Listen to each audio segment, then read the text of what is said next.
Welcome to the Block Time podcast, produced by Riot Platforms, where we take a deep dive into topics relating to Bitcoin, Bitcoin mining, and the energy grid. Today, I really want to zoom in on a Bitcoin topic, which is Bitcoin's supply. So I'm joined here with our producer, Gabe. Gabe, thanks for humoring us on this. Of course, glad to be here. I'm excited to hear what you've got to talk about today. Yeah, so this supply topic goes by. It goes back to I think two things. One is Satoshi's initial launch of Bitcoin, and the second is to a controversy that occurred a few years ago, actually relating to Ethereum's supply, where folks were asking questions about how that gets calculated versus how Bitcoin supply gets calculated, just because there seem to be some more fuzzy concepts on the Ethereum side. But for today's purposes, we're really going to zoom in on Bitcoin supply. I think it's a fascinating topic. And, you know, the first thing to note here is that Bitcoins are not backed by anything like a traditional asset. So, for example, before the dollar left the gold standard, a certain amount of gold would be backing every dollar. And so then you would have the opportunity, in theory, to redeem your paper dollars for gold. And so that's what is meant by, is a currency backed by an asset? Is it convertible into a different asset and at a fixed ratio? Now, Bitcoin is not that way at all. Bitcoin is freely floating. And so really what we can think of as Bitcoin being backed by is more metaphorical than an actual redemption process at a particular ratio. So, you know, people will say Bitcoin is backed by math or the network or cryptography, but these are more like metaphors. Now, when we look at how the ledger of Bitcoin operates, the first thing to note is that there's no concept of the unit of Bitcoins at the technical level. It's only a piece of a Bitcoin called a Satoshi. So if you think of it like $1 has 100 pennies, one Bitcoin has 100 million Satoshis. And in fact, the Bitcoin concept doesn't exist in the code. It's only Satoshis.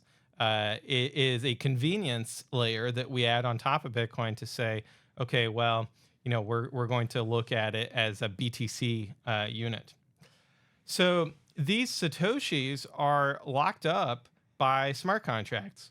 And the context in which they're locked up is called an output.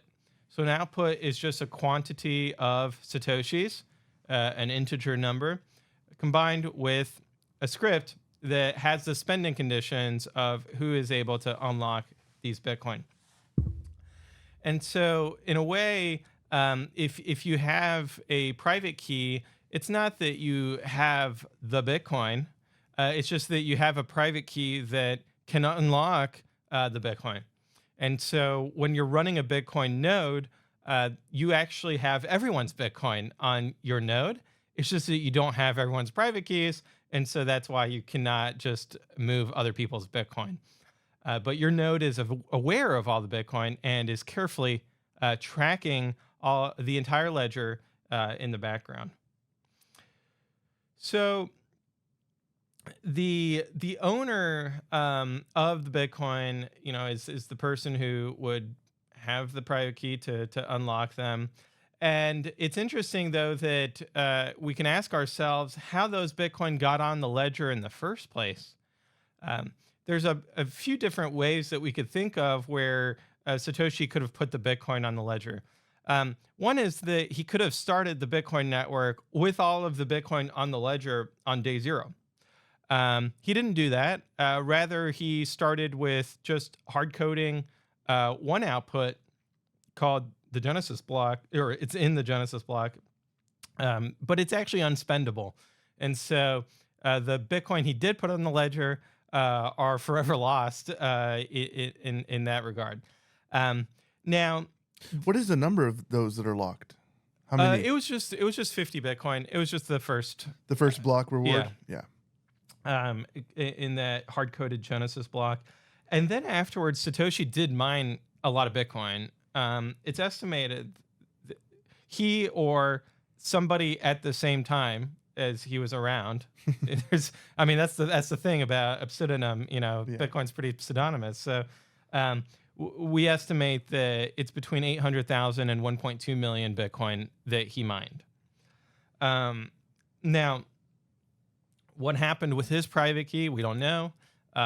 Those Bitcoin, by and large, have not moved since then. And so it raises a question of maybe the private key is lost, or he's got, I think the kids call it diamond hands, where, versus lettuce hands. Hodling. Yeah, he's hodling.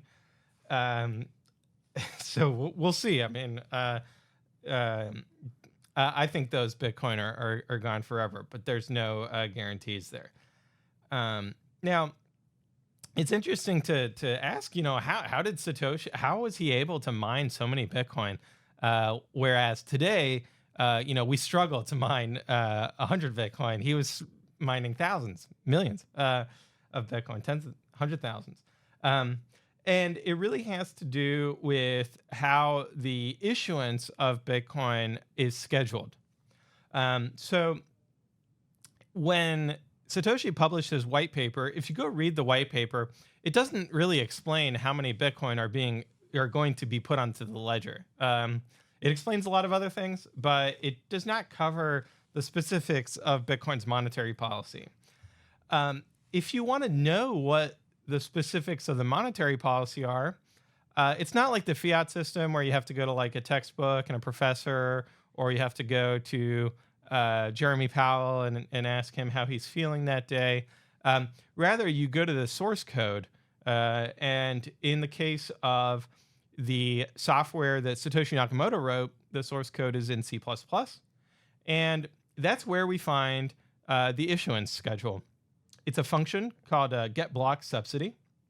And this code essentially takes 50 in a what's called a binary format, some zeros and ones, takes that number 50, and then it cuts it in half by performing a binary right shift operation on that number.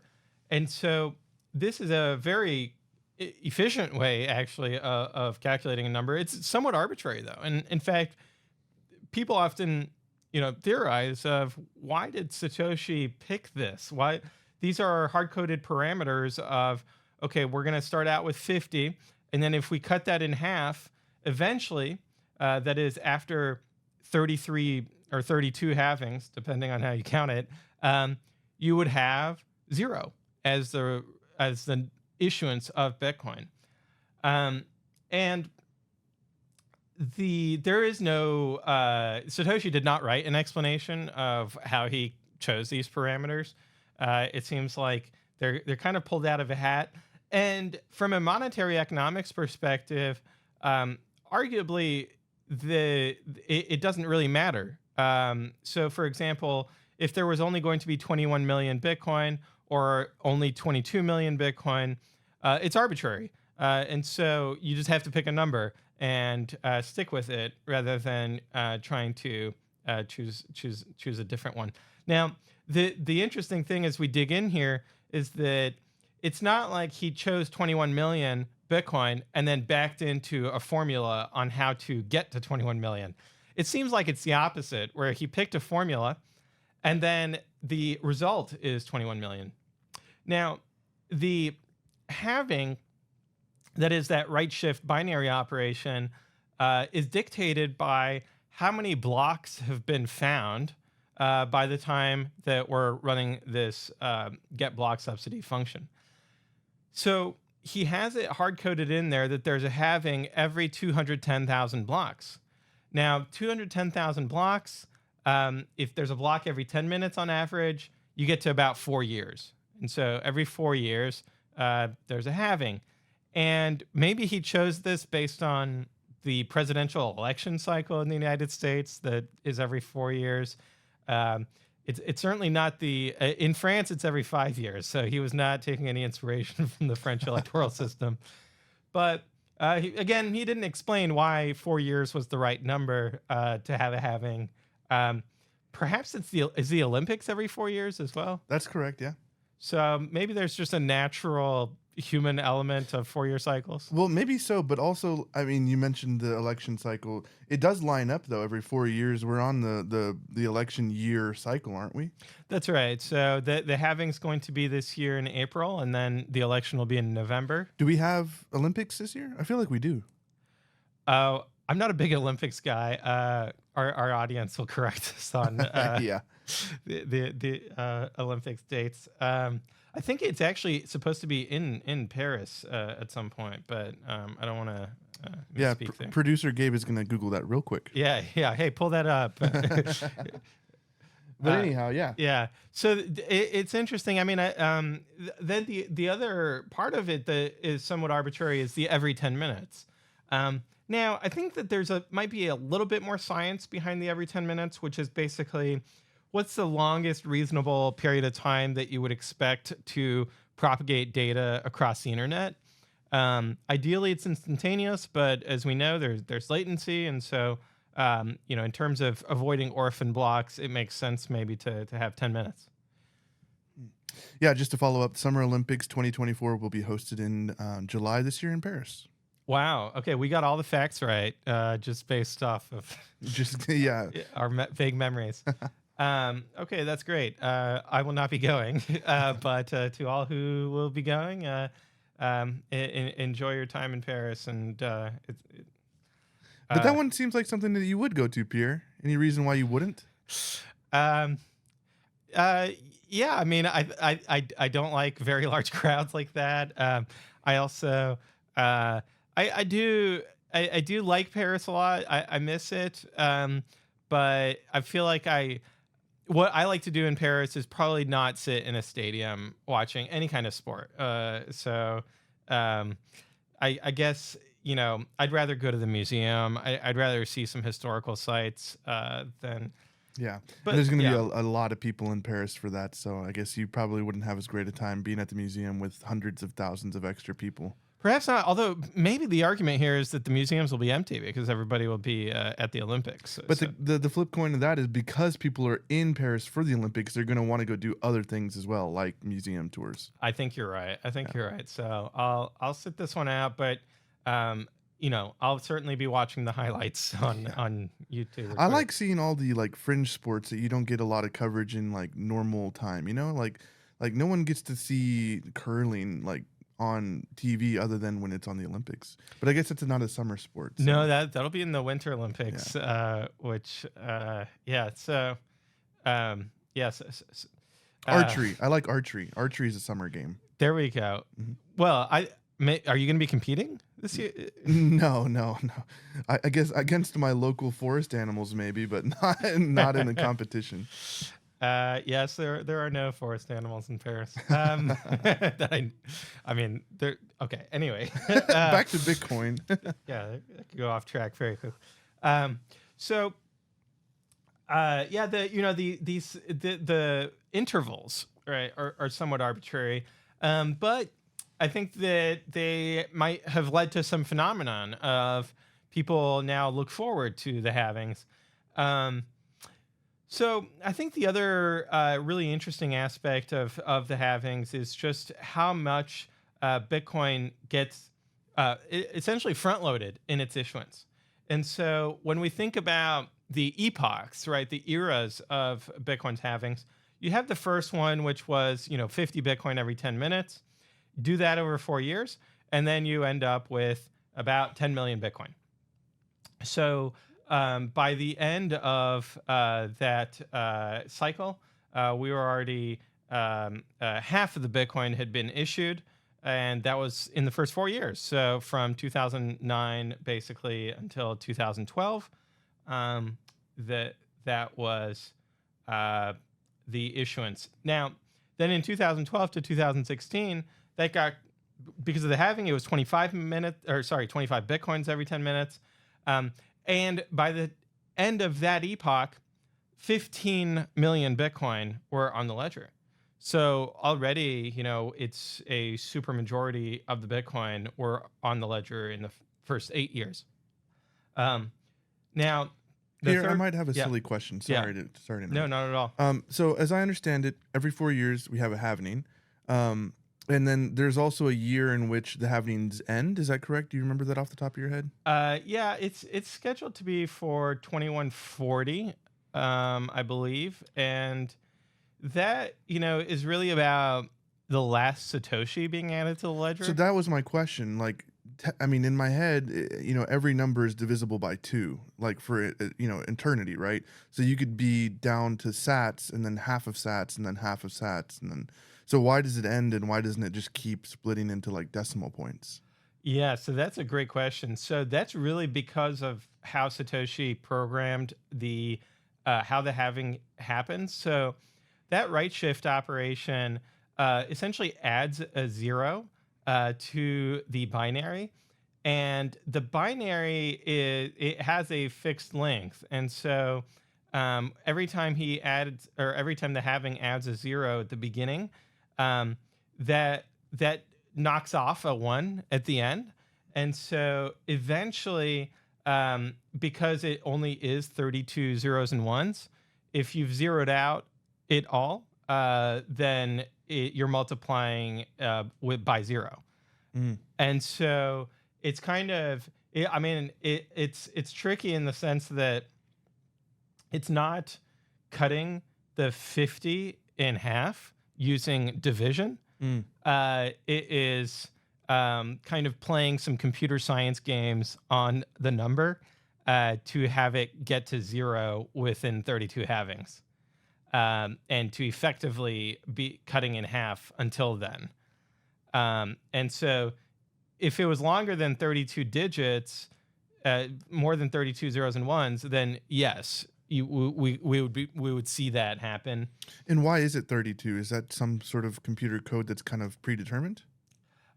Yes, and it's interesting because the number of right shift operations is really based on how many halvings have happened. So how many times have we gone around 210,000 blocks? Um, and then the number that, the zeros and ones that are being cut in half, that was essentially arbitrary, although it really is about how many, essentially how big of a number can Satoshis be. And that gets into kind of the computer science of integers inside of C++. And yeah, I mean, if any of these variables had changed even by a little bit, we would be having a completely different conversation around what the halving is and when it is. Cool. I think I got a better understanding of that now. Yeah, and the schedule, by being front loaded, it really did put a lot of Bitcoin into circulation.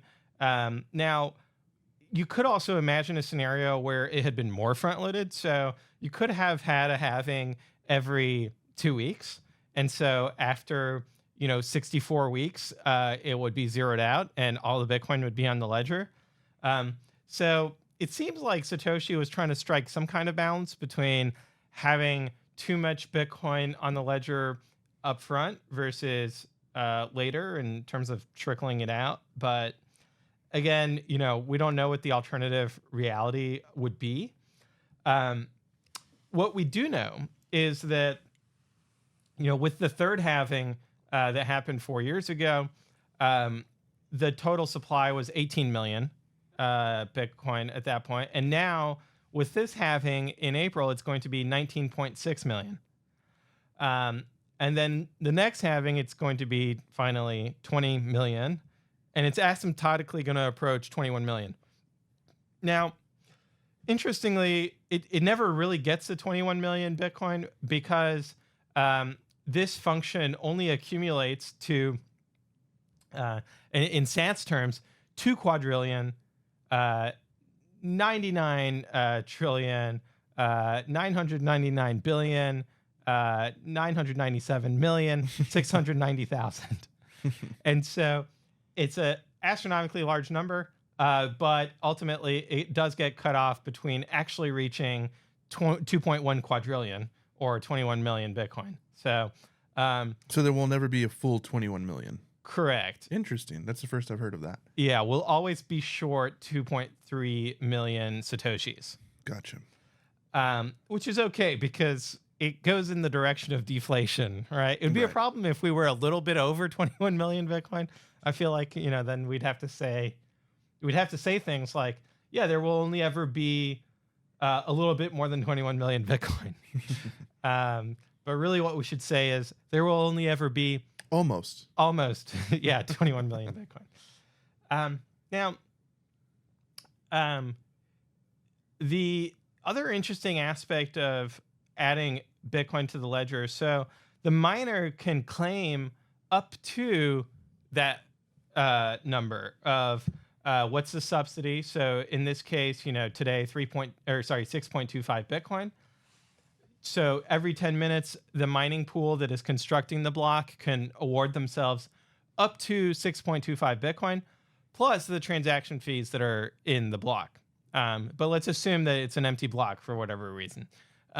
Then if they try to claim more than that, their block gets rejected by the nodes as being invalid because they're not claiming, or they're claiming too much Bitcoin.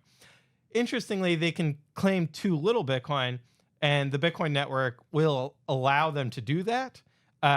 It's just that now those Bitcoin are essentially forever destroyed because they went unclaimed, and there's no way to. It's not like rollover minutes with your cell phone plan, right? You're not going to be able to claim those Bitcoin in the future. Has that happened before? Unclaimed Bitcoin in a block? It has, yeah. Oh, wow. Interestingly enough, due to bugs in the software and people trying to do something clever, I guess. So there's that part. And so that's actually what's called the Coinbase transaction. And I know that there's an exchange. They call themselves Coinbase. They stole their name from the Coinbase transaction, which is really about rewarding the mining pool or the miners for their work.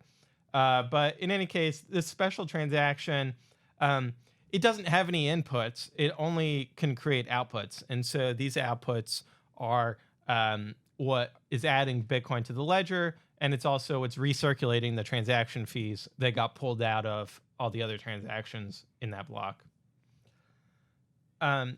So when we think about what is the total Bitcoin supply, we can look at it through different lenses. We can look at it through the lens of what do we expect it to be? And so that really gets to the halving schedule and the issuance schedule. And so we can have an expectation of what is the ceiling on the supply. But then ultimately we know that there are Bitcoin that have not been claimed out of that issuance schedule historically. And so we would have to adjust the expected issuance by the actual issuance. And that, we can look at the what's called the UTXO set. So the UTXO set is really Bitcoin's balance sheet. It's a if you look at in between blocks, a snapshot in time of, okay, who has Bitcoin? What are all the different balances? And so this is a set of all the outputs that have not been spent that could be spent in the future. And the UTXO set has actually become very large. And now there's, I think, upwards of probably 200 million UTXOs in the UTXO set. 217 million. So each UTXO is securing a certain quantity of Bitcoin, of Satoshis. Now, interestingly, some of these outputs are also unspendable. That is, that we know based on how the contract is written, or based on bugs that are in the Bitcoin software, that these Bitcoin will never be spent. And so, in fact, there's an argument of, well, the software doesn't really need to track them anymore, so it could be removed. Is one thing. So essentially, what we have to look at is not just what do we expect issuance to be, or what are the current balances, but we have to reconcile those two. And because we know there are differences between the expected issuance and today's balances, that means that there are items that would allow us to reconcile it. Now, a Bitcoin developer, his name is Fabian Jar. He has actually put together a really excellent tool for identifying where the missing Bitcoin are. And this is the Coin Stats Index. And this really provides us a granular reconciliation of Bitcoin supply. Now, it's important to keep in mind that we're really looking at Bitcoin supply from a technical perspective, from an economic perspective, and kind of outside of the Bitcoin system. As I mentioned with Satoshi's Bitcoin, it could be the case that the private key has been lost. But there's no way for us to know that just by observing what's going on the blockchain. It's a guess we have to make. But by observing the blockchain, there are some things that we do know are unspendable, and so we can remove those from kind of the circulating supply. Now, today, if we look at it, it's approximately 182 Bitcoin that are unspendable, and that have been kind of permanently lost. And that's kind of the difference between what the expected issuance is and the sum of all of the balances today. So on one hand, it's good that we don't have any inflation, right? So it would be bad if unexpected Bitcoin had been added to the ledger. But the system is set up in such a way that you can shoot yourself in the foot. You can accidentally destroy Bitcoin. And that has happened to 182 Bitcoin that will never be spendable. And so that is something that is only visible if we actually dig into the numbers and perform a reconciliation between what our expectations were and what the actual data is on the blockchain. Pierre, what was that tool that you just mentioned that identifies lost blocks or lost Bitcoin? Yeah, so it's called Coin Stats Index. That one, yeah. It's part of the Node software. So the Node software you can think of it like a web browser. It's what allows you to connect to the Bitcoin network and to kind of browse the Bitcoin network. But it's a lot like BitTorrent in the sense that you're downloading the whole internet, or the equivalent of it in Bitcoin terms, right? The whole history of Bitcoin, all the transactions, all the blocks. You download it onto your computer. It verifies all of it. And if you turn on Coin Stats Index, while it is processing the blockchain, it is also building up this index such that at every block height, you have this reconciliation being performed. And so you can actually see for yourself that there are no situations where some Bitcoin got added to the ledger, outside of the rules at one height and then removed at the next height. That's always a risk in accounting. It's not enough to look at what the balances are today. You also have to look historically at, okay, well, what were the balances, just to make sure that there was no funny business that got kind of hidden up in the ledger. Is there any particular reason that those 182 have been lost? Does it give reasons why that they're no longer in circulation? Yeah, absolutely. So one example is related to it's called BIP30, and it was kind of a strange bug that emerged at block 91,880. So pretty early on in Bitcoin's history, where you had the same transaction ID for two different transactions. And that's not okay. You can't have that. So unilaterally, one of the transaction IDs is deemed bad, void, Invalid. invalid, and so those Bitcoin are destroyed. Mm. Um, it's And I assume some of the other Bitcoin that were lost are due to unclaimed, like we mentioned earlier. That's correct. So that's yeah. Now so the first 50 Bitcoin is the Genesis block. And that's counted in the 182. Yeah, correct. So then you got 132 left, and then that bug, it actually invalidated both transaction IDs. So that was Ooh. 100 Bitcoin. Okay. So now you're down 30. to 32 Bitcoin. And then you have contracts that have what's called op return, which you can think of it as like this person burned their Bitcoin by sending it to op return, and it's permanently unspendable. And that's 3.7 Bitcoin. So now you're down to 28 Bitcoin. And then there's there's a limit on how big the contract can be. And so if you put in a contract that's greater than that limit, you can do that. You just won't be able to spend it. And that's but that's actually a very small amount. So that is let's see. Actually, you know what? There's never been any cases of that. So we're still at 28 Bitcoin, just following what Fabian's explanation was. And that it really is that remaining 28.9 Bitcoin, that is Bitcoin miners who did not claim the full reward, is kind of the remaining part of it. Is there a time limit on claiming rewards? Could those be retroactively claimed? No, they have to be claimed when you create the block. Okay.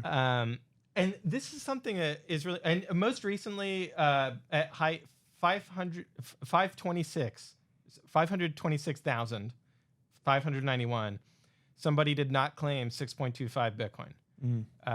Now it would be interesting to see who that was, and I'm pulling it up.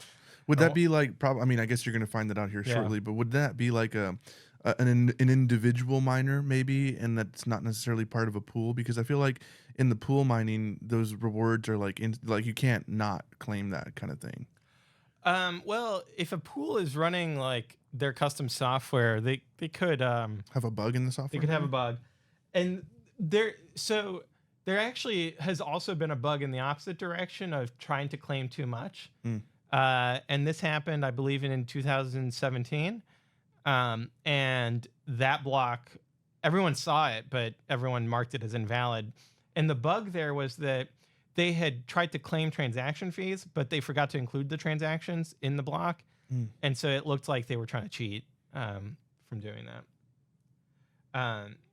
But it's really, I mean, these missing Bitcoin, in some sense, if we're only talking about 183 Bitcoin, it's not a tremendous amount from the network perspective. What I think is probably, when and that's a very much at a technical level. But if we keep zooming out of, okay, well, you've got the Bitcoin that have been lost, so there's no private key. That eclipses this technically unspendable amount. Now, what percentage people debate, and it goes back to that approximately. I think that the estimates go from 1 to 7 million Bitcoin, and then we can also look at more recently, kind of how much are Bitcoin moving, and so in a bear market like we've had, over the past, let's call it a year and a half. What we're looking at is that, it's really a small percentage of the Bitcoin that are actually circulating. And if we look at kind of the 7-day moving average, it's about 1 million Bitcoin that are circulating, that get spent. Now, during a bull market, that number is, a much greater amount. And during the previous bull market, it was more like 2 million. All the way up to like 4 million. And that's really, that's driven by a number of different factors. But most obviously, perhaps, is that if you have early adopters who have been holding Bitcoin for a long period of time, so long that it might even look like they've lost their private key. Um, but if the Bitcoin price makes a run, then maybe they want to move some of those Bitcoin to an exchange, liquidate them in order to rebalance their portfolio, or to, buy a Lambo, or donate to their favorite charity, and whatever the proceeds are going towards. Um, and so that's why we see a lot more activity in the UTXO set of old UTXOs kind of resurfacing during bull markets. And then during bear markets, everybody's kind of sitting on their hands, right? And they're just, if anything, they're just accumulating. They're not trying to spend their Bitcoin. I see it as like two camps and then some overlap in the middle where it's like one camp is holders, long-term investors, and then the other camp is like daily users where their local currency doesn't work for them, so they're transacting on the Bitcoin network. And then obviously an overlap where there are users who are both saving and spending as their, main form of currency. Yeah, I think that makes a lot of sense. That you've basically got kind of a barbell distribution. Um, and the other great analysis on there is from Unchained. They have HODL waves, which basically stratifies the UTXOs based on when they were created, meaning kind of when they were last touched, those Bitcoin. And upwards of 16% of the Bitcoin supply has not moved in more than 10 years. And so that's a substantial percentage. And then if we look at, okay, well, what percentage has moved within the past 24 hours? It's 1.1%. And so then, pretty even distribution between those two points. But, if we look at what's kind of the 50% range, it's the 1 to 2 year holding. So 50% of Bitcoin have been held longer than 1 to 2 years, and then 50% have been held less than 1 to 2 years, which I think that kind of goes to what you were saying, is that you've got this division between the long-term saving and the short-term trading and spending type economies. Now, I think that over the decades, well, over the past decade and over the coming decades, I think the trend will continue to be that more and more Bitcoin goes into long-term cold storage as a percentage of the total supply, but the velocity on kind of the short-term side will also increase, and so we'll see more spending and more saving, and that's actually feasible, with layer 2 networks like Lightning as well. Where a Lightning channel might be opened once a year, but then that Lightning channel could be sending payments back and forth all year long, multiple times over, and so that might throw a wrench into our ability to quantify these two different economies using on-chain metrics, if kind of the landscape of how people are using Bitcoin is changing at the same time. Okay, so I think that the other part of why does this matter is really to the sound money aspect of it. That one of the central guarantees of Bitcoin to the users is that if you hold one Bitcoin, you have a fixed percentage of the total Bitcoin supply. And the only way to verify that you actually do have a fixed percentage of the total Bitcoin supply without having to trust a third party is to run your own Bitcoin node. And not just that, but to use it. To use it in order to run this reconciliation and to see, okay, well, I was expecting, almost 21 million Bitcoin. And what do I see? Almost 21 billion Bitcoin. So that ensures that your expectations as a holder of Bitcoin are aligned with what is actually happening on the network, to make sure that there's no funny business going on, and to provide that fully cryptographic open source transparency that is frankly lacking in a lot of other monetary systems where it's not so straightforward. All right, well, I hope this was an interesting dive into what Bitcoin supply is, where it comes from, and kind of what are some of the oddities and some of the trivia around that supply. as we head into the fourth halving here in April. Thanks for joining us. If you have any questions or comments on today's topic or any other topics, feel free to reach out. And as always, don't forget to subscribe, leave a review. And before we close out, I wanted to see if Gabe, if there were some questions that on your end that I didn't address. No, it was a great episode. I learned some stuff. Obviously, I had some questions for you throughout. I did want to mention to our audience that we are still accepting applications for our internship programs. So please get those in if you're at all interested in interning for Riot over the summer. Pierre, thanks so much. Yeah, thank you. And I when I was looking at the internship roles on LinkedIn, I saw that we've got a lot of other roles open as well. So if you're in particular in the Corsicana DFW area, we are building our phase 1 there, and so there's lots of roles available. So definitely check out our LinkedIn, and looking forward to the next episode. Cheers.